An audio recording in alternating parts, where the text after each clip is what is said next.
Now, along those lines, I guess, as we're nibbling around the edges and hoping for scraps, I've got a couple stories here that I sort of want to tie together. This one from the Indiana Citizen. So, lawmakers reopened debate over how to curb hospital medical debt practices, acknowledging that they still haven't found a workable compromise after 2 years of effort. Senate Bill 55 would require payment plans, limit wage garnishment for low-income patients, and bar liens on primary homes. But hospitals and collections agencies warned it could disrupt existing systems. Let's cry the collections agencies a river. Now, with Hoosiers collectively carrying $2.2 billion worth of medical debt, the committee agreed to the problem is urgent, but left the bill unresolved heading into the 2026 session. Additionally, and this one's from the Indiana Capitol Chronicle, as were our first two stories this morning, a great publication. Everybody should be subscribed and help them out too. That is an independent media venture that relies on contributions from folks like us. A indispensable service they provide. But the story that they highlight this week that says the Indiana Conservation Voters and Citizens Action Coalition, a pair of consumer advocacy organizations, released a sweeping reform plan aimed at lowering energy bills with proposals focused on low-income discounts, a summer shutoff ban, and tighter regulations of monopoly utilities. The plan also calls for expanded oversight of the Indiana Utility Regulatory Commission, limits on how utility profits and political spending, and changes to how utilities pass costs on to consumers.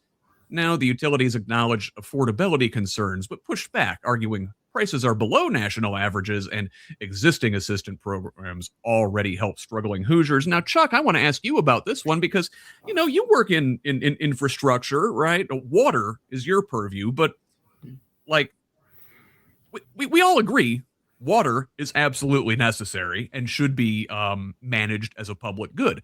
Well, aren't hospitals and power utilities also, if not as essential, nearly as essential? And why does the state keep having to jump in, or groups like these advocacy organizations have to nibble at the edges to stop these private enterprises from wrecking people's lives when we could be managing these things publicly in the public good?